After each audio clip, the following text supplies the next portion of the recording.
Well Tournament has done. not been friendly to me. That's for damn sure. I mean, And that's almost impressive to do that bad. yeah, I know, right? I, it- Uh, it's it's been pretty good for me. So in the Huddle Up podcast, because we slacked off and didn't do one for DDAB this year, I am yeah, currently well in the lead right now in DDAB or in Huddle Up, and I'm 7 points I'm 7 points ahead of the next guy, and nobody's max comes close to mine because I nailed the entire final four. Oh no, I went 3 of 4 in this one. I had Tennessee, but and yeah. the one I actually care about at my wife's work. I nailed the entire Final Four, and I'm third right now, sitting pretty with 106 points. And I'm the only one of the top three who picked Duke to win. So if Duke wins, as I strongly suspect and hope that they will, I'm going to take that pool and a nice little pile of cash. So I'm There okay you go. with it. Hey, you need something for the slow start of baseball season when your team can't get going right away. Yeah, yeah. And also, shout out Penn State men's hockey team, very first Frozen Four appearance with their overtime win over Maine last weekend. So, congratulations to the Nittany Lion men. I mean that they haven't been a Big Ten hockey school for very long. They only, oh God, I only want to say maybe over the last 10 to 15 years, made the jump from club to Division One. So, particularly impressive out of Penn State. Absolutely. All right, so Joe, what are you drinking tonight? Well, I am trying to stay level-headed and sober-minded after this weekend, so I'm Mm. just drinking an ice cold Mountain Dew. Not bad, not bad. For me, I'm a little sour at the start of the season, although I fully expected it. So I went with the key lime sour from New Trail. Freaking love New Trail's beer. Gosh, that Um, sounds delicious. I love key lime pie. Dude, it's really good, and it's not crazy sour either. Wow. I think you'd actually like this one. And to be honest, the sour is more for the news that came down today. So let's just rip the band-aid off this one. So with the injuries and suspensions, we'll start with the injuries. Scherzer went on the 15-day IL to the surprise of absolutely nobody who was expecting a 40-plus-year-old guy to pitch all year. He's going to see a hand specialist because of inflammation in his right thumb. Gotta love getting old there, Max. The Braves, they just lost Ronaldo Lopez earlier to the 15-day IL with shoulder inflammation. Gotta love that. He has made all of one start. Boy, it's not been it hasn't been a banner start for us on the injury front either. Good news is Murphy's going to be starting rehab assignment in a couple days. So, and the Braves threw Hector Neris to the curb after two absolutely ridiculously awful appearances. Not that I was surprised. And Uncle Jesse is back for his fifth term in Atlanta. So excited to see Jesse Chavez back up with the big league club. Were the any what other big injuries around the league did you notice? I know other than Scherzer was I think the biggest one I saw from opening weekend go down. Yeah, I mean, I know that it looked like India would get hurt, but he's listed as Oh, he healthy got now. drilled. He got After that drilled. that fastball to the face. But um, Freeman is day to day after having a tweak of the surgically repaired ankle this morning. So he was scratched tonight. We'll see. He's had a really tough start to this because he couldn't play with in Japan with some rib issues, and then that's just kind of seems to have spiraled so far for him. Yeah. Um, one Honestly, it thing might to not another hurt. with him. It might not hurt for the Dodgers to just shut Freddie down for a couple weeks and just let his body heal. I mean, he's getting up there now. I mean, he's not the elder statesman yet, but he's not a young cub anymore either. I mean, I could see that if we're in July, but or June, but this is March. Yeah, So, I mean, I don't know what's going on, but it just seems like he's not quite himself, at least from what I can tell so far, uh, yeah, on that front. So that was the big one I saw come down a short time ago. yeah. I didn't see too many other big ones. Let me just nose over here quick at the master sheet I have. But yeah, Scherzer, Kowser. Yeah, we knew about Kowser. Lowe got pulled out of the opener and went on the IL too for the Rays. So it's not going to be So the poor Rays, as they're trying to finally get healthy, and McClanahan's his timetable's getting pushed back a little bit too. So the anybody expecting the Rays to jump a little bit, that might not be what ends up happening. Also, I just want to say to anybody who hits Jonathan India for the rest of the year, if he just walks off a 96-mile-an-hour fastball to the face, that's a scary guy, and don't screw with him because that's not going to end well for you. Oh, Aaron Savali's going to the IL for the Brewers too. What a pity. It also looks like Gleyber Torres is going to be on the 10-day IL with the left oblique strain for the Tigers. Not a good start for him trying to continue to have the season to start off the season the way that they want to. Yeah, that's rough. In Detroit, so. All right. So with the start of a new season, let's just rip it off for the suspension too. It just came down just early this evening that Atlanta's prized free agency pickup, Jurickson Profar, he is suspended 80 games. Got tested positive for HCG. If you'll recall, Joe, that is why HCG is why Manny Ramirez got suspended all those years ago. I did a little look up and talked to my pharmacist, and so the roided guys use HCG to they use it cycle off, yeah. Testosterone, right. The body normally will really heavily shut down its own testosterone production after that, so the HCG kind of stops that. It's also used in fertility treatment. It's also used to stimulate testosterone production, normally for people that either have hypogonadism or things like that.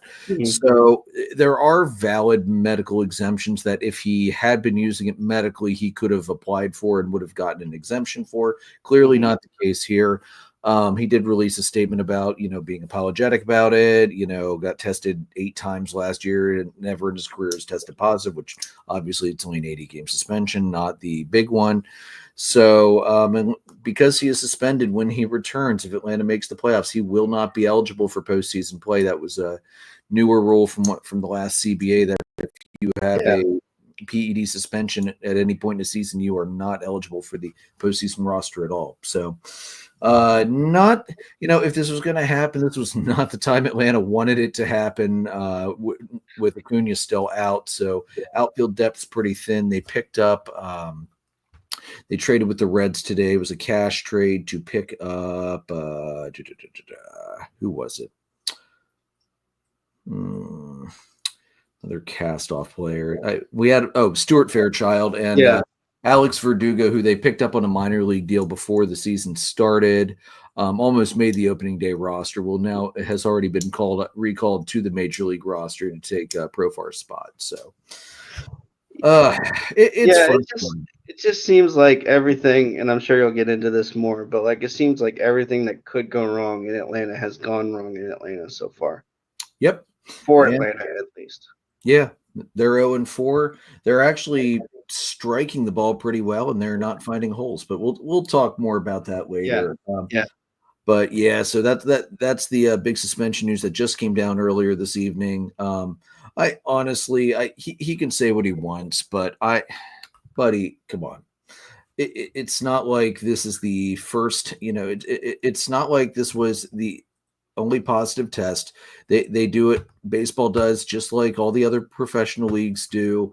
Your A sample comes back positive. They're going to test your B sample. So Atlanta knew this possibility was in the pipeline, and both samples came back positive. Just I hate to sound masochistic, but just man up, admit what you did, and move on. And then don't do it again, you dumbass. The thing that's the most frustrating is that you're just like, they say, well, I would never willingly do it. It's like, brother, you're already done. Like, just stop. Yeah. You can't say I wouldn't knowingly do it because they found it. So, and it's not like it's a, like you said, it's not like there's a documented medical reason for it. If there were, he wouldn't be getting suspended. So, right. I mean, stop with this nonsense about how you didn't do something or whatever, because that's just, everybody knows it's a line of bullshit. Well, and here's the thing for me. If if it comes out that, or he tries to make the claim later that it was because of something like a tainted supplement or something somebody gave him that he didn't know what was in there, you are a professional athlete. You have the responsibility to vet every single thing you put in your body. That is in your contract. You don't have an excuse. Like that's what pissed me off the most about when Tatis was suspended, because Tatis immediately tried to throw either like a trainer who gave him an antifungal, or Right. you remember that when it was a corticosteroid. Yeah. No, you ask what's in it before you put it in your body. Like, that's on you. Yeah. Yeah. Don't I'm tired of the shock and I wouldn't do this thing. Like, you're by this point you're already caught. It's over and done with. Like, yeah. just say it. Just say you did it. Just be honest about it, because I mean, we know it's happening. I mean, he had an amazing year last year. He had to figure he was going to be on the radar sometime. Well, and he got tested 8 times last year. I mean, that's more than probably a lot of players got tested last year. I mean, we don't know the exact number. MLB will never release that information, but No, of course not. But it seems clear to me that you had a banner year last year. Like, they're going to be checking. there's going to be some attention on you. The only people they don't pay attention to when they have banner years year after year are a few select players, probably to be named later. Undoubtedly will be named later. Yeah, and like the thing that really gets me too, the MLBPA vet supplements. Like, Mhm. they have a whole list of, we have vetted these are approved. You will not pop anything positive from these. And the companies that make these supplements, they have to send testing data to the MLBPA several times a year to ensure that, to ensure continued quality testing and accuracy in what is in them. Like, I really don't understand, if you're making millions of dollars playing a game, because let's remember, it's a game. You're Mhm. making millions of dollars playing a game, and you're going to risk all of that money to take a supplement that your freaking union that's there to look out for your best interests didn't vet. Like, I don't get it. That's so Yeah. stupid. Like, they literally make it as easy as possible to find the exact supplements you need to not get suspended, and you don't take them. It's just stupid. Yeah. Yep. No excuse for it. All right, enough of that crap. Let's move on to something much more delicious. It's this new year, so there's new food in ballparks across America right now. Um, Joe, I included the link for you. Do you want me to share my screen and pull it up and go down that, or you just Yeah, want me to? that's fine. Yeah. All right, let's pop it up. ESPN drives me nuts a lot of the times, but sometimes they have some good stuff. So let's pull up let's take a look here at the new offerings for the year. So up first, we got the San Diego Padres. They're going to have banana bread pudding in ballpark helmets at the stadium all year. That actually looks pretty good, Joe. I'm not going to lie. I do like banana bread, and I do like bread pudding. So that's a winning combination for me as far as I'm concerned. Let's see. Here's the Texas Rangers. You've got the Boomstick Burrito, a 24-inch burrito, 26-inch tortilla filled with rice, beans, seasoned taco meat, nacho cheese, pico de gallo, lettuce, and sour cream. Good God, that's huge, man. Oh my God, look at the picture of the guy holding the freaking tortilla. Wow. This is ridiculous. That's definitely a bring a friend to eat with that with you. Although I'm sure there's plenty of people that will try and will succeed. And for your poor toilet the next day and the heartburn you're going to suffer for the rest of the day, that's on you, buddy. Oh man. The Yankees, the Patroni tiramisu, also in a plastic helmet. First, can I just say I love the fact that these dessert options more of them are coming in plastic helmets, which is the best way to consume ice cream and any other type of dessert. So Absolutely. This tiramisu is going to be made with an espresso mascarpone cream, ladyfinger cookies, and cocoa powder. I love tiramisu. This looks absolutely delicious. 10 out of 10. Nums would absolutely obliterate that. Too bad they didn't have it last year when me and my parents and brother went up to the game at Yankee Stadium because, oh my God, I would have killed that. The White Sox, the celebration cake shaking. Before people say, "What are the White Sox celebrating?" Well, it's 125 years. That's what they're celebrating. It's not the massive success slash failure they had last year. It's an anniversary milestone for the franchise. So this is made with a birthday cake, ice cream, confetti cake, a pinwheel cookie, and a maraschino cherry. Honestly, looks solid, Joe. I'm not like birthday cake ice cream's not my favorite, but that looks solid. I'd probably eat one of those if I was out there for a game.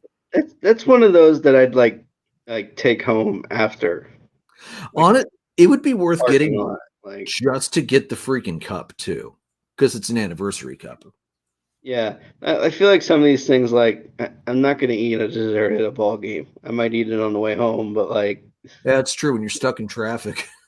it, one of the stores out there has to start selling these like after the game or something. Yeah.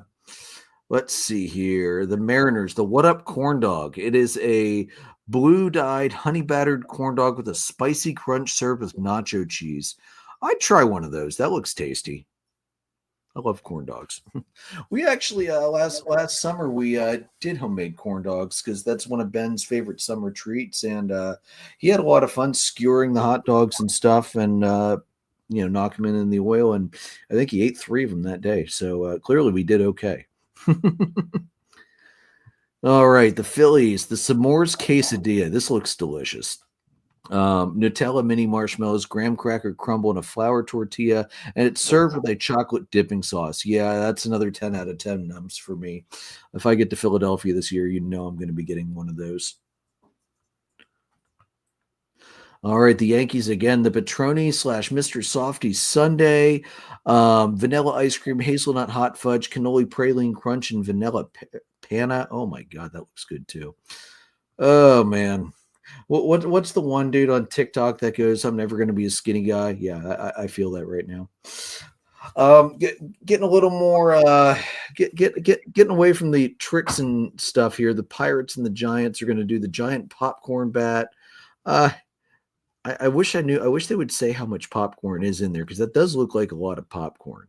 But at the same time, that really doesn't do. I love popcorn, but that really doesn't do much for me. I don't know about you, Joe. I mean, I'm more of a basics when it comes to ballpark food. So, I mean, the collector item part of it's pretty cool, but beyond that, yeah. That's fair. The Kansas City Royals, they have the Slugger Dog. This is a chorizo topped with menajengo, tempura butter, Doritos Cool Ranch crust, and an avocado aioli. Not my cup of tea because I don't really like avocado, but that does look pretty good. The Colorado Rockies with the dessert the dessert nachos, not the desert. The dessert nachos are fried flour tortillas tossed in cinnamon sugar, fresh berries, topped with powdered sugar and caramel drizzle, served with a side of whipped cream. Yeah, I'd munch the heck out of those too. That looks delicious. Might as well have something sweet at the ballpark when the product isn't good. That's a good one. The Mets have a Fiesta Burger this year. Only going to be available in April and May, though. So if you want to get that, you're going to have to get in early. It's a taco spice burger patty topped with chipotle crema, Mexican cheese blend, and spicy guacamole, among other things. It looks like tomatoes and probably some other pepper things in there. That looks a little too busy for me for a burger. Like, I my when my dad hopped on the episode I did with Alex and I last year, he pointed out one good thing: a burger doesn't need more than beef and cheese. And if you want some tomato, lettuce, or onion, you don't need to go crazier than that. And sometimes you do so much that it's not really a burger anymore. And that's kind of where I feel like this is. I mean, if this is what somebody would like, I mean, hey, go for it. But that's too much and too busy for me. Well, it was either raise the hot dog and pretzel and beer prices, or come up with something new that half the crowd won't eat. I make up that soda money somehow. So Yeah, so true. So true. The Dodgers have the slugger. It's big old freaking footlong hot dog. Let me see if my notes has anything else on that because I know that was one of the early things that got released. Yeah, 16-inch jalapeno cheddar sausage topped with corn relish, white cheddar cheese sauce, cilantro crema, and crunchy tortilla strips. Yeah, again, that's way too busy for me. I wouldn't be eating that. The Cubbies, the Gibberito sandwich. It's going to include roast beef, garlic butter, lettuce, tomato, garlic aioli tucked between two mashed and fried plantains. Now that intrigues me, Joe, because I've had fried plantains before and they're quite delicious. I'd probably try that, honestly, even just to get the fried plantains. I'd kill for a owner and management that keeps the money on the field, but that's okay. Well, I mean, yeah, that's fair. All right, the Diamondbacks, they've got the chicken parm sub and filthy mac fries. So the chicken parm sub, chicken cutlets topped with the homemade tomato sauce, provolone, and pesto and parmesan. Yeah, you see, I'm like, okay, this is just a chicken parm, and then they threw the freaking pesto on there. I love pesto. I would absolutely destroy that. And then the filthy mac fries, Cajun style crinkle cut fries smothered with white cheddar mac, cheddar cheese, pork belly bacon, and a cola barbecue sauce, among others. Looks like they've got some shallots on there too. Yeah, that looks good. I would definitely annihilate some of that. The Nationals have the Jakes and Jakes smoked brisket sandwich. Their pitcher Jake Irvin and center fielder Jacob Young. I think they worked together to come up with this. It looks like brisket and maybe some onions, coleslaw, pickles on there. I do like that it's on one of those onion rolls. That brisket sandwiches always taste good on onion rolls, I think. The Royals have the Z-Man sandwich. That is slow smoked beef brisket, provolone cheese, and a toasted Kaiser roll, and it's topped with 2 onion rings. Holy crap! How are you going to get that in your mouth? Looks tasty. That looks like a rodeo burger almost. Yeah, it does. Yeah, but brisket instead of a hamburger. Yeah. Yeah, I'd eat that at a ballpark.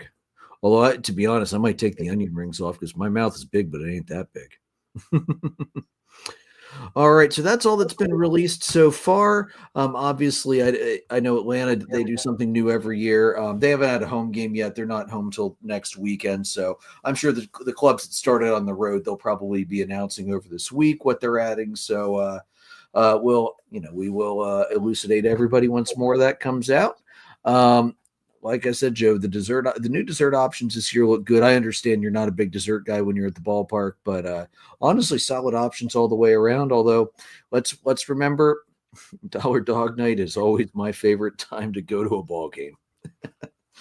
And Philly should bring it back and learn how to do it right from all the other clubs, major and minor, that have figured it out over the years, even though their ownership's apparently too stupid to figure out a simple promotion. Sorry, did I say that? All right, let's move it on. Let's move it on. I gotta get past my notes down here to the next thing. There's a lot of food. So, opening day, we had some records this weekend. Outfielder Tyler O'Neill, now with the Orioles, he hit no home run on opening day for the 6th consecutive season. He extended his own personal record for that one. Yankees catcher Austin Wells became the first catcher in Major League history to hit a leadoff home run on opening day. Side note, Joe, he is also the first catcher in Yankees history to bat leadoff and hit a leadoff home run. In the entire history of the Yankees franchise, they have never had a catcher bat leadoff before that. So congratulations to Mr. Wells. The Yankees also became the first team in baseball history to hit home runs in the first 3 pitches of a game, and tied an MLB record of 15 in their first 3 games also. We'll talk about the torpedo bat in a little bit. National starter Mackenzie Gore, he struck out 13 Phillies over 6 scoreless innings and had no walks, and the only other pitcher that ever did that on opening day was Bob Gibson back in 1967. That's not bad company to be in, Joe. No, definitely not. That I was watching a lot of that. I know Jason was watching a lot of that, and it was just like, good grief, like the movement he was getting. I mean, some I do think that Wheeler got squeezed quite a bit. There's a lot of arguments for ABS in the last 4 days. That's for dang sure. Yeah. Yeah, but I got to tell you, I that I mean, slider was wicked. yeah, the slider was amazing, and it was just, kept him off balance the entire game. It was absolutely nuts. It was just crazy. Yeah, I didn't pull up the advanced stats afterwards, but I'm sure his average run for the slider was probably among league best after that game because holy crap, that slider just had so much. But even if he was getting the benefit of a little bit of a bigger zone, even if the Phillies hitters knew it was coming, it was moving so much. I'm not sure they would have done much more than they did. He just had it that night.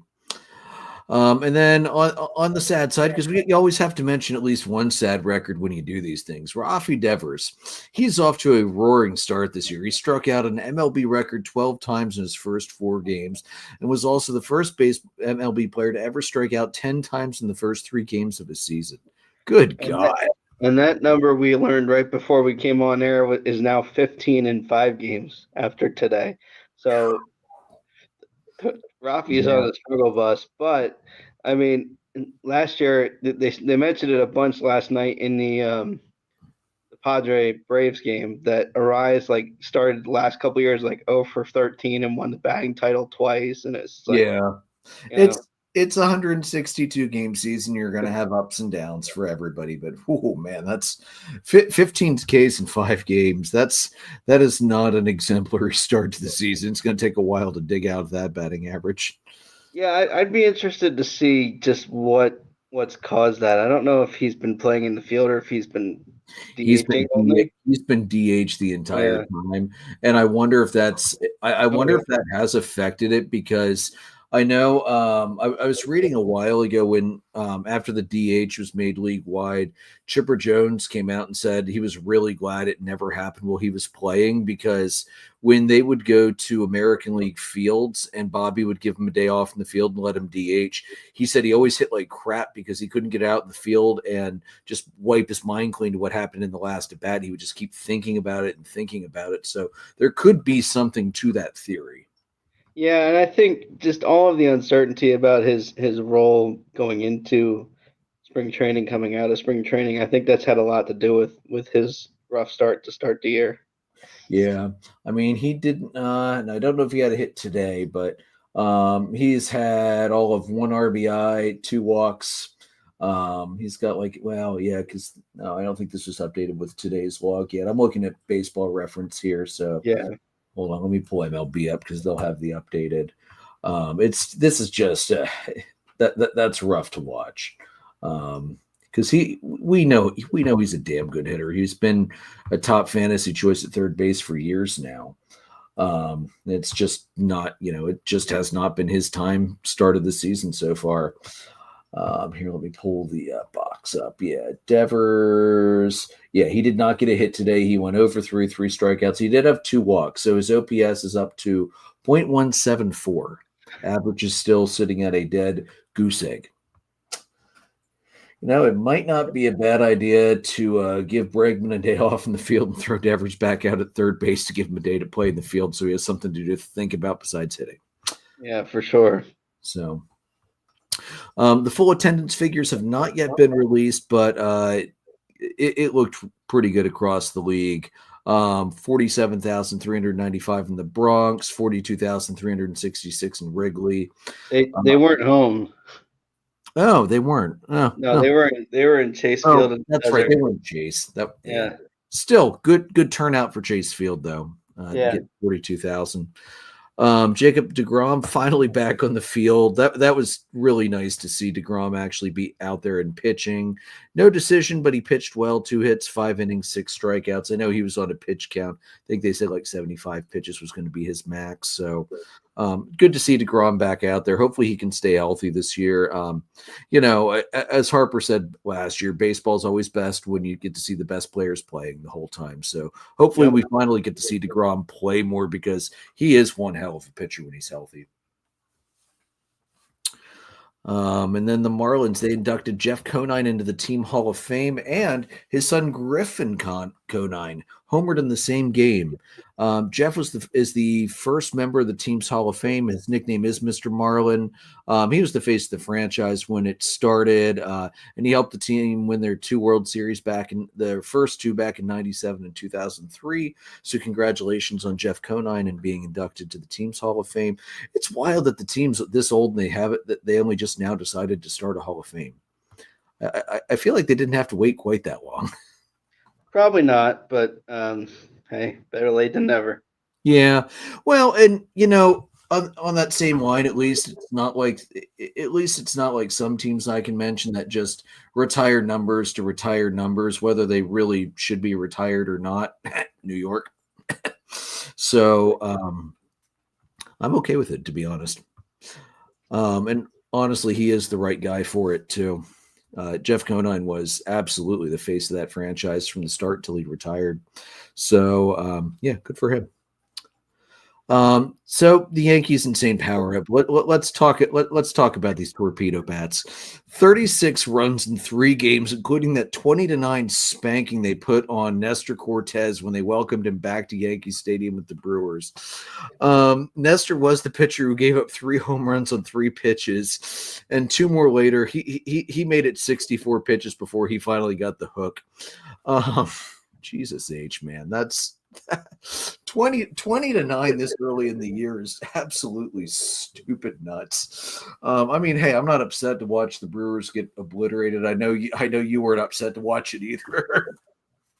Yeah, I mean, no, I can't say I was disappointed by that result, to say the least. But yeah, this was absolutely nuts. I mean, mind-boggling to read number 1, and then number 2, you're like digging further into the numbers, and you find out that Fried missed a win by a third of an inning. Like, yeah, in a game that you were up 14-0 or something like that, he just couldn't get across the 5th inning, which was crazy to me.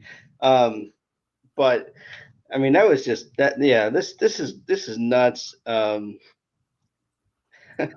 I mean, I'm not surprised. Cortez had his good spots and bad spots last year, so I'm not surprised that he's started a little shaky. But he's always been a bit inconsistent on good. Even when he's been good, he always just had that feeling of, I wonder how long this is going to go before it blows up in his face. The Yankees basically took all of the "you don't have Juan Soto" talk and said, "Hold my beer," and just went nuts. This is great. You know what? You know what's really stupid about this game, though, Joe? The Yankees win 20-9, and they committed 5 errors. Yeah. Like Volpe, you had Volpe on the throw, you had Fried on the throw, Reyes committed 2, 1 on a fielding, 1 on the throw. Jazz had a fielding error. Like Fried, he labored for those 4 2/3. 7 hits, 6 runs. Only 2 of those 6 were earned, and 2 walks, 4 strikeouts. I mean, at that point in the game, let's see, 4-3, 7-3. Like, he wasn't gonna lose it. So I understand it's still early. He may not be fully stretched yet, but it does feel a little odd that they wouldn't give him the chance to get that last out to at least get the decision, because it's really weird to have a starter not get the decision in a 20-9 barn beating. Yeah, that was. I think you saw the score throughout the day, and you're just like, "What? Yeah. How did that happen?" And then, of course, I'm listening to the Cubs radio guys. I think that was, what was that, Friday night or Thursday night, and you're just like, "What?" Like, he didn't get the win. That was the most baffling part of this. And then it was just like, and then of course everything was all the rage about these torpedo bats for the next 2 days. So it's just. So MLB has confirmed that they are legal. They have a non-traditional barrel. It puts the barrel closer to your hands. So the mass where the sweet spot is, it's supposed to make it so when you're swinging, especially in those jam shots, you're more likely to hit the sweet spot than you are to get like the very, back half of the thick part before it tapers down into the handle. So theoretically, less broken bats and more hard contact on inside pitches. I question how well that's going. I question if teams are going to start pitching them away a lot more, and then to force the hitters into the inner edge of the batter's box, then jam them back inside. You still have to make contact. Like it's not like it's not like the bat's a cricket bat where you have a flat edge and it makes it easier to hit. It's still a regulation size bat. It's not an oversized barrel or anything. It's just a longer barrel with a shorter handle taper. So they're extremely customized for each batter. Like you're not gonna see you're not gonna see Volpe use Jazz Chisholm's bat. They're all customized Yeah. exactly for that player and exactly for that swing. For the record, of the 15 home runs, 9 of them were hit with the torpedoes. 4 of them were not. Those 4 all came from Aaron Judge, and Aaron Judge is still using a traditional bat because he's a big, strong, tough dude. He does not need a gimmicky bat to hit home runs. And honestly, he's probably worried changing to a different bat will make him change his swing and screw something up. I mean, if it ain't broke, don't fix it. The dude hit what, like 363 last year? Yeah, I mean, it's funny because it's just like it exploded out of nowhere. I didn't know until today that there was some use of this um, before this weekend. So it's just um, like you said, I think pitchers will adjust to it. They'll start pitching inside and jam them, and you know, make them kind of hug the box a little more, hug the plate a little more. Um, Yeah, so it'd be interesting to see the adjustments that pitchers make to it. Um, I mean, when you have an explosion of power like that out of nowhere, I think it's a shock to the system of the more traditional fans, like the two of us, like Jason. I think it's a little bit of a shock to the system because like, oh, they're using this new bat, and they're like, what? Like, it took all this time for them to think about that. I mean, it's not a bad idea. It's just I don't know. I feel um, like you said, it almost feels like it's gimmicky. It almost feels like it's just. I mean, it's certainly different. I don't know that I would feel good using a bat like that, but I'm not a I major leaguer, so I got to tell you, I personally wouldn't do. I wouldn't use something like that if I was an established hitter because I wouldn't want to. I wouldn't want to risk completely messing up my swing potentially for a new bat. I understand that they're customized. They use a lot of pictures of how you're swinging, where you're making contact, and are just basically tweaking the barrel. But I don't know. And I know they also said the label is moved to different spots in the bat to help toughen up that sweet spot area. That kind of feels more that feels more of like a gimmick marketing thing than any actual hard science behind it because the labels are etched into the bat. They're not glued onto the bat, yeah, or they're not painted onto the bat. So I'm not really sure there's much credence to that personally. I would agree with you there.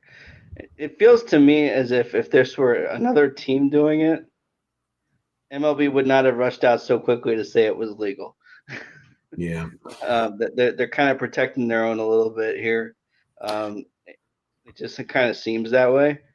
Um, and maybe I'm totally misinterpreting it, but it just seems like ridiculous. Listener comment from Brian Krantz. Word on the street is that the shots above and below the sweet spot feel even more miserable in the hands. And I believe that. Like, Oh if you yeah, expand and make that sweet spot bigger, if you don't hit the sweet spot, uh, I don't know about you, Joe. I've swung a decent amount of wooden bat before, hmm and it is not forgiving like metal bats are. If you no, don't hit it right on, you feel it the whole way down. Like there is a reason Major League Baseball players wear batting gloves, whereas in Little League you don't necessarily have to because of the metal bats. Although I always did. But yeah, I believe that if you miss the sweet spot, it does not feel good, and it's probably not as good of a hit either. You might end up saying, "Hey, the torpedo bat. If I nail it sweet, if I nail it flush and sweet, it's great. But if I don't, it might be worse. Because yeah. there's always trade off with things. It So feels to me as if more the traditional bat would benefit from a, like you said, a consistency, an established hitter, I know what I'm getting. yeah, It takes it's less to think about. to me. And so if I were an established hitter, I don't think I would use it, but that's sort of my mentality on it. The less variable I have, the better, Yeah. I think. Yeah. Um, and I think Rafi Devers numbers kind of illustrate that. The less variability you have as a hitter, the better. Yeah. Absolutely. Yeah, good comment there from Brian. I would, if I know High Sports is now closed after Rockwood it's bought the property, but there's a batting cage nearby and they had the torpedo bat. I'd happily take some swings with it just to feel the difference, but I'm sure I'm sure it wouldn't make a drastic difference for me hitting, having not swung a bat competitively in over a decade and a half, 2 decades now. So. Right. All right. So, Joe, any more comments from opening day weekend besides, Braves, Cubs, Phillies talk? No, I mean I think I'm a little like I kind of said earlier. It feels to me as if um, there's a large case to be made for ABS being ready now, and why they're not using it is ridiculous. And I know Jason and I talked a bit about this last week, but it just feels like opening week here just kind of has further made the case that it needs to be in place. Hmm.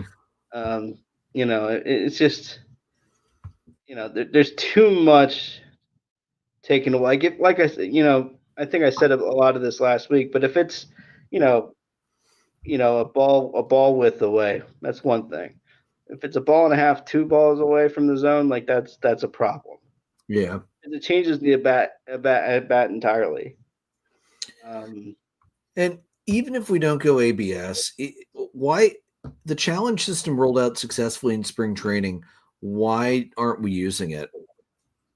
yeah, it's like they're slow to walk something out. They always go like, well, we'll test it here, and it's like last year it was like, well, everybody loves it in the minors, and then it was we'll do it in spring training, and it's like now they're used to it, and then you're gonna take it away. Like Yeah. it just doesn't make sense to me. Either go big or go home. We didn't do this with the pitch clock when they brought the pitch clock to the Nope. major leagues. They just said, "All right, we're doing it." Nope. That was a straight Use kick to the nuts, and that's use, all there use is to spring it. training to figure it out. Like it's not. I don't think players are and coaches are too stupid to figure it out in 3 weeks. They're just not. And, So and I know the argument is that some people are going to make you have to set it up individually at each ballpark, blah blah blah blah blah blah. Okay, they had all of spring training to do that. They got it set up that they had it set up and ready for spring training. They could have been setting it up in the major league parks at the same time. yeah, I'm it's not just buying that couldn't have been done.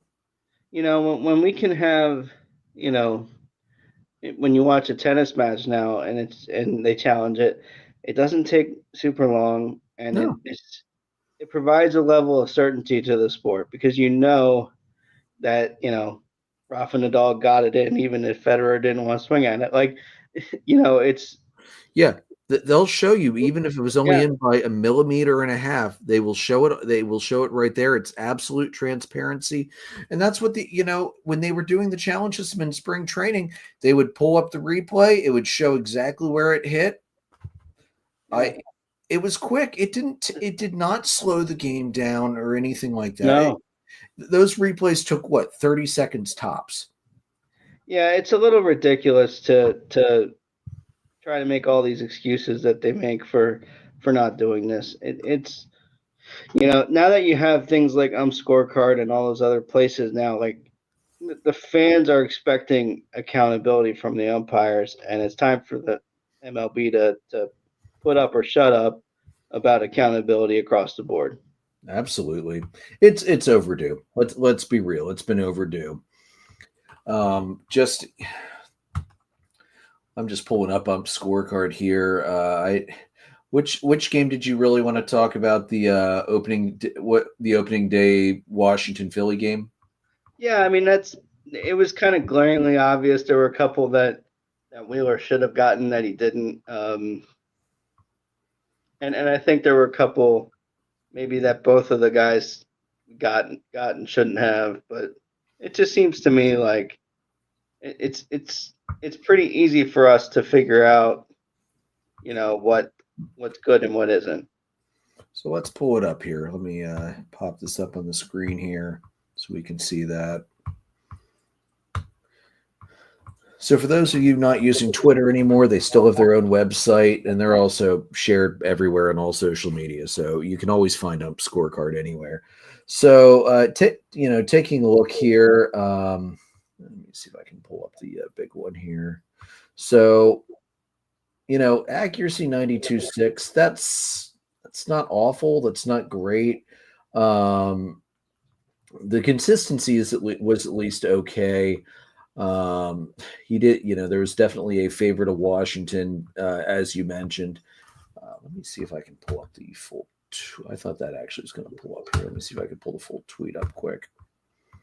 And does it not want to? Gotta love it.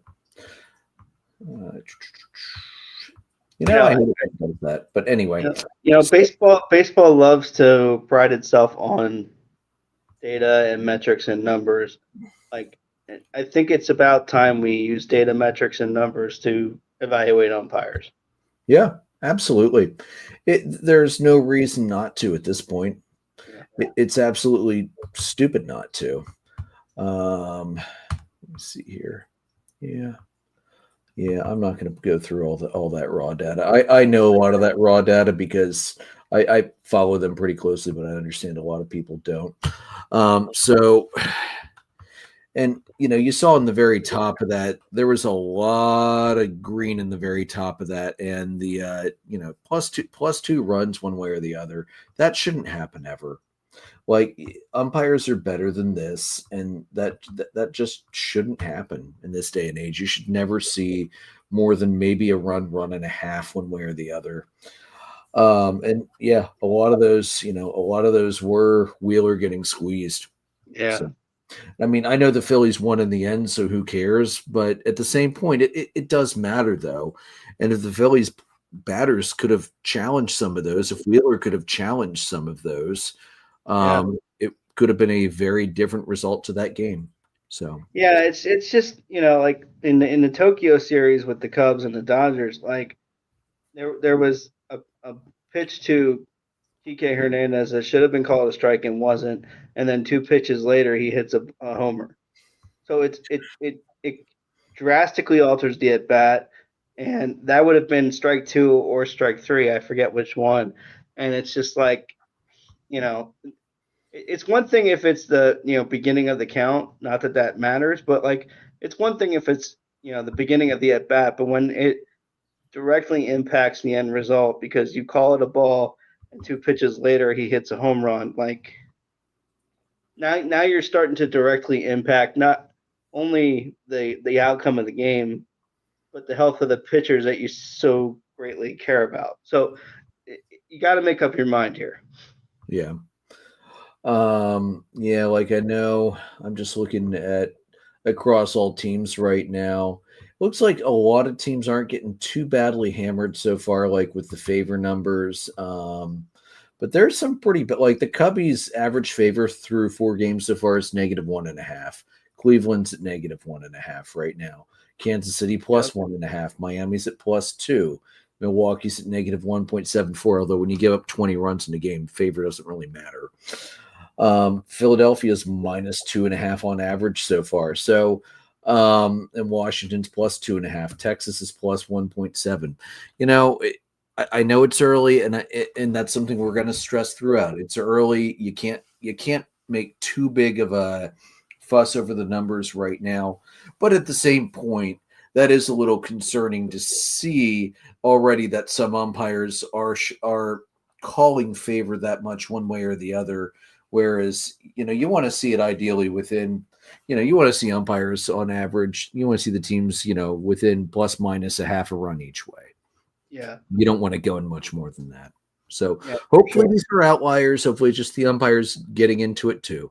So yeah, hopefully. I agree with you. Hopefully it's just spring training for them, I guess. Spring training extended. Yeah. All right, let's roll into prediction time now, Joe. We'll get Jason's predictions next week. I don't think he sent them in for tonight. Your AL MVP prediction, I'm gonna go with Bobby Witt Jr. Bobby Witt. All right. I'm going to go with Bobby Wood as well. That was a real. It's let's be real. It's going to come down to him and Judge again. And Bobby Wood's a hell of a player. I'd like to see him get it this year. I feel like, not that Judge is gonna have an awful year, but not having Soto in the lineup around him is gonna change some at bats for him, and Yeah, so I think that's gonna affect some things. yeah, I agree with that. What are your thoughts on the NL MVP? Um, I'm gonna go with Bryce Harper. I feel like he's gonna have a sort of not that he had a bad year last year, but he's gonna have a more of a resurgent year back to what we're used to Okay. um, with the Phillies. All right. Let's see. Who do I want to go with here? Because I had like three names that I liked, and I still have three names that I really like. Um, You know what? Yeah, I'll go there. I'm going to go Eugenio Suarez. I don't know that he's going to continue the tear he's on to start, but he's been a solid player for a few years now. And let's see if he keeps going. I mean, he's one of the best corner infielders in the league. So it's the reason he went high in the DDAB fantasy baseball draft this year. So yeah, I'm gonna go Suarez. Let's keep it out there in the West Coast, but not give it to the damn Dodgers. I'm sorry, did I say that? That's not very nice. No. All right. Let's hop it over to Cy Young. Who's your pick for AL Cy Young? I'm gonna go with Logan Gilbert with the Mariners. I think the Mariners have a stronger year than they did last year. They don't start off as flat, and I think he's a big reason for it. Yeah, I like the pick for Gilbert so far. He's fun to watch too. He's a really Yeah, good pitcher. yeah. Um, the AL could be pretty wide open this year. I like Gilbert a lot. I think. Do I? You know what? I'm going to go with you on that one. Logan Gilbert for me too. He's going to have a good year. Even if he doesn't get Cy Young, he's going to have a good year. And I can't remember the last time we had repeat. So as much as I'm tempted to say Tariq Skubal, I just don't like to pick a repeat with Cy Young ever because it's so rare to see that be back-to-back years. And for the record, Jason did say after Garrett Cole was injured that he was definitely not picking Garrett Cole for AL Cy Young for the first time ever on Dollar Dogs and Beer. So Jason's not going to be there for that one. All right, Joe, what's your pick for the NL? I'm gonna go with Corbin Burns. I Corbin think I forget where he's at now, but Arizona. yeah, I mean I think he's gonna have a solid year in an environment that has a lot more depth. I think, and it's not young depth. Yeah. I think that was a big problem for him in Baltimore last year. Some unseasoned depth there for them. So there's a lot more power, and I got to see it firsthand this weekend. So I'm gonna go with Corbin Burns. As much as I'd like to pick Chris Sale, I'm going to again go with you don't see repeats very often, but there is going to be a repeat from the top three winning it. I think Zach Wheeler is finally going to break through and get it this year after being so close for several years in a row now. I think this is Wheeler's year to finally pick it up. All right. How about let's go down to the rookies. So do they do hitting? They just do one rookie, right? No hitting, no pitching. One. They just do one, yeah. Okay. All right. So let's go with AL. What are you thinking for rookie of the year? Well, I'm gonna go with Cam Smith, and the reason is, um, for Houston, he really impressed in spring training, and I know spring training is spring training. I'm not overblowing it, I don't think, but um, to be a part of a trade in the offseason, get into a whole new camp, and to make the opening day roster is excellent from him, and I think you're going to see big things from him this year. Mm-hmm. Yeah, I could definitely see that. I thought AL was pretty tough to pick this year.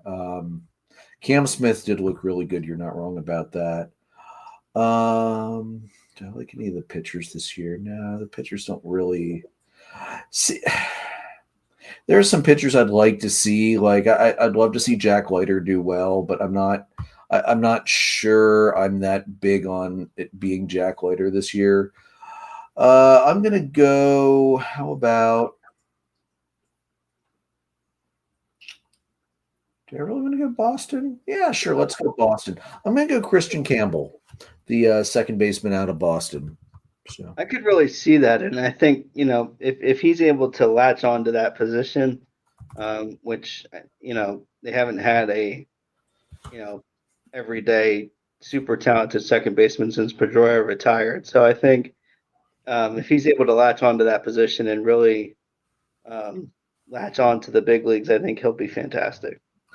well, and let's remember too they got Vaughn Grissom last year from Atlanta, and in the Chris Sale trade. And Vaughn Grissom really didn't do much of the big league club last year, and they sent him right down to AAA this year. I called it when we traded him that was the right time to sell high on Grissom because he has a bat that can absolutely be an MLB quality bat, but he has very below average defense. I mean, Atlanta tried him in the outfield, they tried him at shortstop, and it's just not just they have not found the right fit for him yet. And it looks like Boston might be maybe trying to get some more work in the minors, see if they can build his stock back up to trade him again, because if Campbell does stick, and it seems, I know, small sample, but it seems like it's a good possibility that he will. He has a good eye. I mean, through 5 games, he has 5 strikeouts, but he also has 4 walks.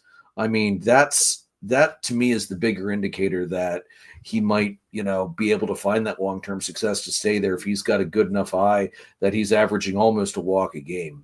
I really like to see that in a young guy. All right. What are you thinking in the American League or in the National League this year? I'm gonna go Homer. I'm gonna pick Matt Shaw. I knew you were going to. He had an excellent weekend to start the year defensively, in particular.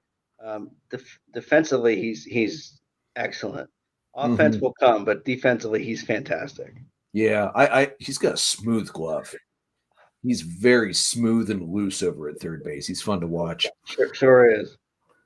I know everybody wants me to go Homer and take Drake Baldwin. Look, I love Drake Baldwin. He looked really good, even though he only had 1 hit to show for the entire weekend, because his contact's loud. He's making really solid contact, and 1 walk, 3 strikeouts, 1 walk, 3 strikeouts in 3 games. I know, again, small sample sizes. His defense is has been very much improved each year as he has progressed up the minors. And he got a strong vote of confidence from all of the starters, including last year's Cy Young winner Chris Sale, and how he is handling himself behind the plate. I mean, that's huge for a rookie catcher to hear that. I'm impressed with what he's done. He should have had at least 3-4 hits this weekend. Loud contact and just being unlucky enough that the ball happens to sail right at the guy who's at the right spot to catch it. It's going to happen sometimes. That's just baseball, and it's annoying when it does. Griffin Conine had a pretty decent start to his weekend. You know what, though, and some people might say, go with Luis Angel Acuna. You love Ronald. Why not go with the other Acuna? I do love the little Acuna. I don't think he's as good as his big brother. I'm with you, Joe. I'm in on Matt Shaw. I really am. So yeah, I'm going to go with Shaw for my pick as well. I wouldn't be surprised to see Conine. I wouldn't be surprised to see Baldwin also pushing for that, but it's wild. I'm looking at the qualified rookies right now. It's wild that 8 of the 10 are all from Miami. Oh man, that's going to be a young team this year. That's going to go through a lot of growing pains. That's for sure. All right, and then what's probably the biggest crap shot to predict in the preseason? Who's going to be your AL manager of the year? I'm going to go with Matt Quattro in Kansas City. I'm a firm believer in what he's doing there, and I think they're going to build on what they had last year, the surprise success to a lot of people, and it's going to be even better this year. I do like Quantrill. I think that's a great pick. Oh boy, wouldn't it be nice to see? Wouldn't it be nice to see them be consistently good out in Kansas City? That beautiful ballpark and all that. I can't agree with you too much. It's gonna look bad if I agree with you too much. So I'm gonna go Brandon Hyde in Baltimore. No. Um, yeah, I love what Hyde's been doing out there. I think the Orioles are going to be fine navigating through the AL East this year. They'll either get the division or they'll get one of the wild cards, and hopefully they'll finally get a chance to make a good run this year. Now that they've had a couple of quick kickouts, that kind of are better prepared for what to expect, and they have so much talent in the minors to pull up from if as injuries will happen. All right, how about your NL Manager of the Year? Well, this looks even better after this weekend because I made this prediction before the season started. But I'm going to go with Ollie Marmol for the St. Louis Cardinals. Um, they're on a hot streak. They're 3-0 to start the year. And, I think Wilson at first base is growing on me after seeing it once or twice.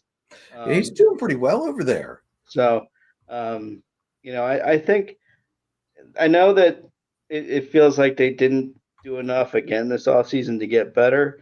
And Marmol makes a lot of questionable decisions, but I feel like some of the pieces that they've been waiting to really launch them to the next level are gonna do that this year.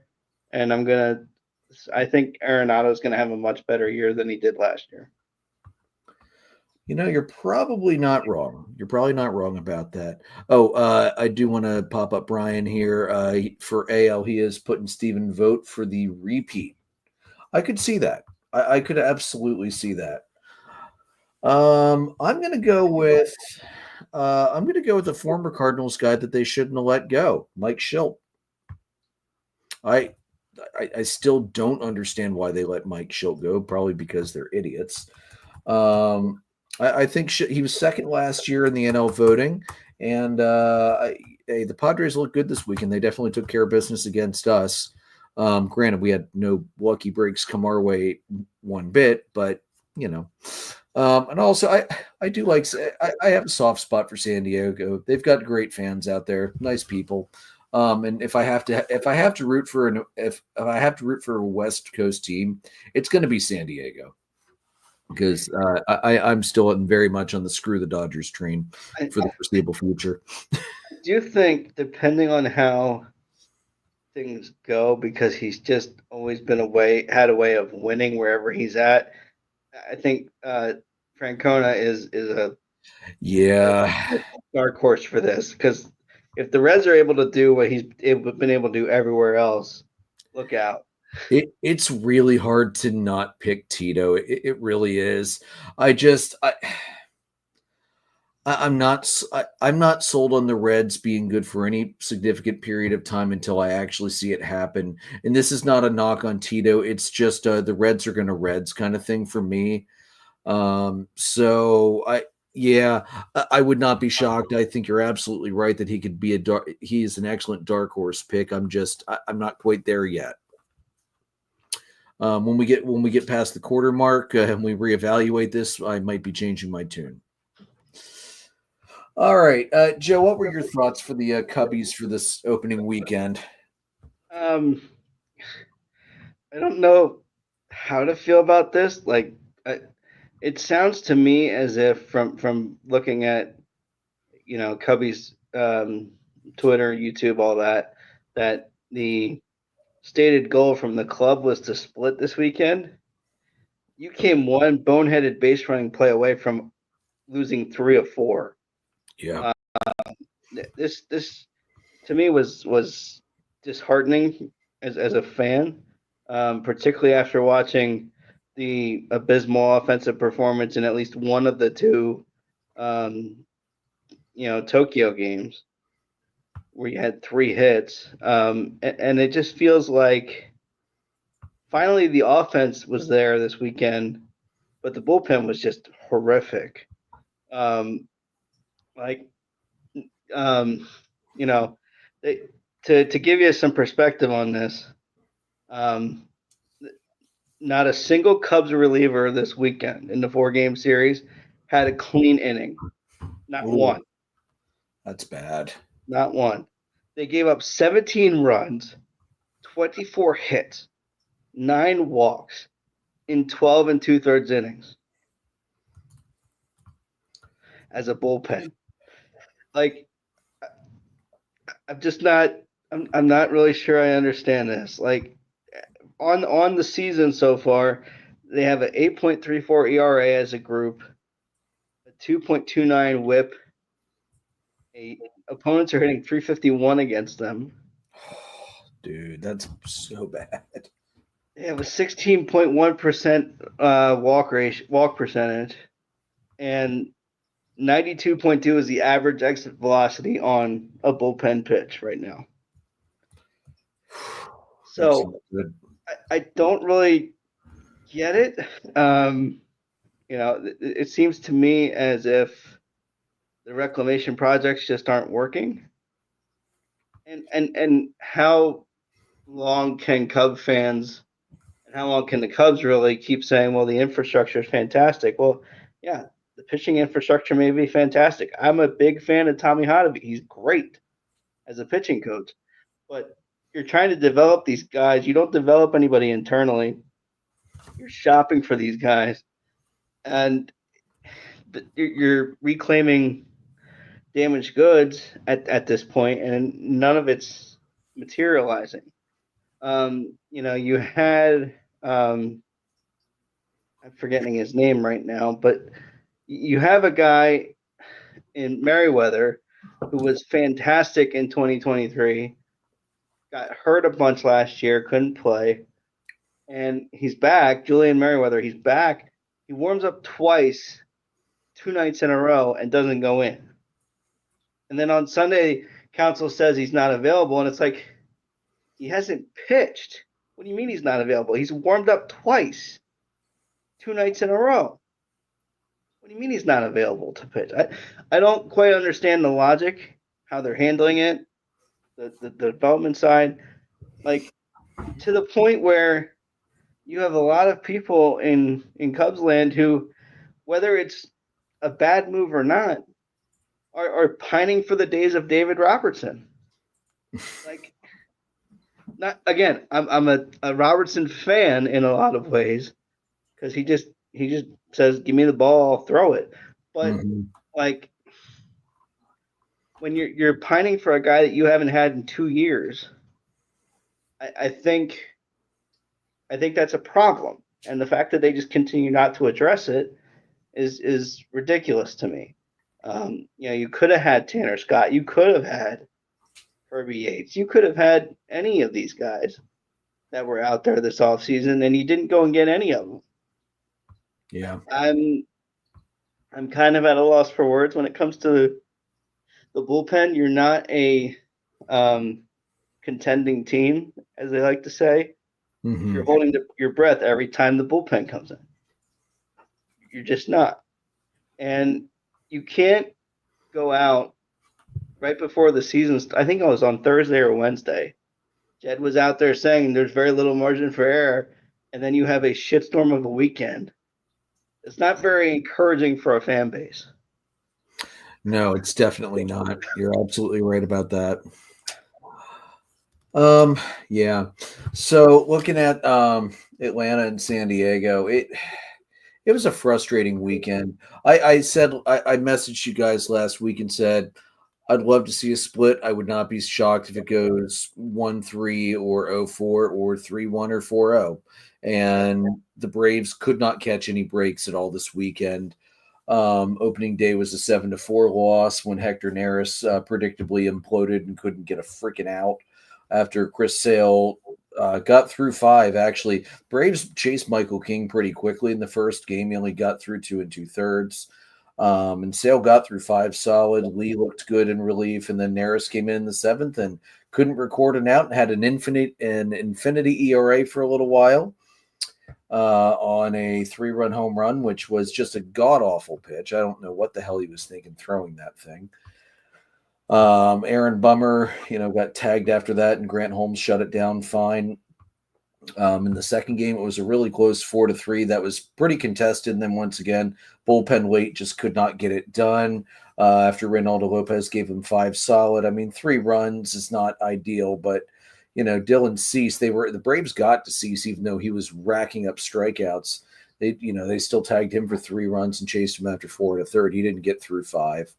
Although the Padres bullpen did a great job in that game, striking out 13 Atlanta hitters. I mean, once Cease was pulled, they locked it down. There were only 2 walks the rest of the way, too. So, something I noticed looking back on the entire weekend for Atlanta, a lot of good contact from the hitters that just isn't finding the holes right now. Remember back in 21 when Freddie started and couldn't get a hit for like the first 3.5 weeks to save his life because every ball he hit was screaming and right at a fielder. And that feels like what it's happened for most of Atlanta's hitters so far to start. I already mentioned it was Drake Baldwin. That when that kid hits the ball, it's loud. And he's making good, solid contact, and it's just not falling right now. It will. I'm not worried about that. It's good. It's one series. It's a blip in the radar. It's frustrating, but that is what it is. 1-0 loss in the 1-0 loss in Game 3 when Schwellenbach pitched brilliantly, 6 innings, 1 hit, 1 walk, 4 strikeouts. No arguments there. Bummer, just bad luck for him in the bullpen there, giving up the 1 run. Vasquez pitched pretty well for the Padres too. Atlanta's just they're also not getting the runners moved when they have runners in scoring position. Now, the last game was a 5-0 barn beater where Atlanta just could not get a hit. They had 1 hit for the entire game. They got 1 hit by the team. Pivetta was brilliant, which is really annoying because that's another target I had in the offseason for them to try and go after for pitching. But yeah, Atlanta just didn't have it. Smith Shawver was wild. He walked 3. Suarez walked 2, but he was also playing long reliever to save some of the bullpen. And Hector Neris came back in and he at least made it through an inning this time because I think Snitker basically told him, you're not getting pulled out of this game. It's already lost, so you might as well stay out there. Labored through 26 pitches to finally get through that inning. His final line before the Braves mercifully DFA'd him. Total of 1 inning. He has given up a total of 5 hits, 5 earned runs, 1 walk, and 1 strikeout. That's an ERA of 45. Yeah, not shocked to see him DFA'd and quite happy to see it. Uncle Jesse is back. As I said earlier, Jesse Chavez, 5th term with the Atlanta Braves. Hopefully it's as good as the last 4. God knows they need the help out in the bullpen right now. Smith Shawver, he's still a young guy. We know his accuracy is not all there all the time. That's been pretty consistent, but he just needs to get out and get more work. And this is the time where Atlanta's just going to have to say, this is not the time to keep cycling guys up and down from AAA like they tried to do last year. Don't do it. Just let the young guys try to get, they got to get their feet wet. They got to get the innings. I know Elder's back up because of Reynaldo going on the IL. So yay, Bryce Elder. I'm so excited to see him back. So here's what I'm looking forward to, Joe. Spencer Strider is going to be back in a couple weeks, and that's going to be a huge bolster to the starting rotation. I mean, that's like making a trade for a star player without giving anything up. Acuna is going to be back in mid-May, probably. Murphy should be back in the next week or 2, so Chadwick Tromp can go down, and because I think Tromp's going to go back to AAA and Baldwin's going to be here to stay. I don't think Atlanta's going to send him down based on what I've been reading and what I've been seeing. So, it's going to be a rough start. Atlanta could come home 0-7 to start. That might happen. They've got 3-3 with the Dodgers starting tonight. And maybe it won't, maybe it will, maybe it won't. We'll see. It's, as I said before we went on, if you're going to suck now. Don't suck in September. Yeah, I will say this. It just feels like we said before, everything that could go wrong for the Braves went wrong for the Braves over the weekend, and it just seemed like it spiraled. And I think You mentioned this, the folks that are coming back, Strider and Acuna. It just seems like I think if they don't kind of at least get one under their belt here in the next few days, I think as an outside observer, I'm going to start to worry. But that's just me. I'll worry a little bit, but at the same time, it's a West Coast trip. Atlanta never plays well on the West Coast, and they're playing the two best teams in the NL West to open the year. So, you know what? The beginning of the year is where you're going to get weird bounces that sometimes go your favor and sometimes they don't. Maybe they sweep the Dodgers. Who knows? I don't think that's going to happen, but anything's possible. Anything is possible. So you know what? I'm good. I'm going to hold on to that small glimmer of hope, and just remember too that it's not the end of the world. It's still early. Yeah. The matchup tonight: Holmes versus Glass. Now you got Sale versus May tomorrow, and Elder versus Snell on Wednesday. Before Atlanta comes home and welcomes in the Miami Marlins for their home opener finally, and then we can see what new food Atlanta has. So they'll get there. They'll be fine. Yeah.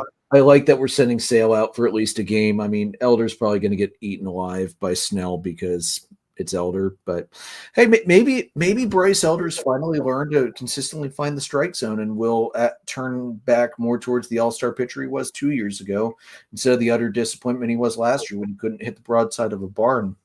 So we'll see.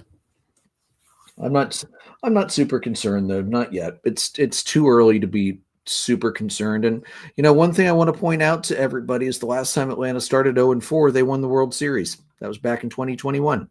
So anything could happen. Sure could.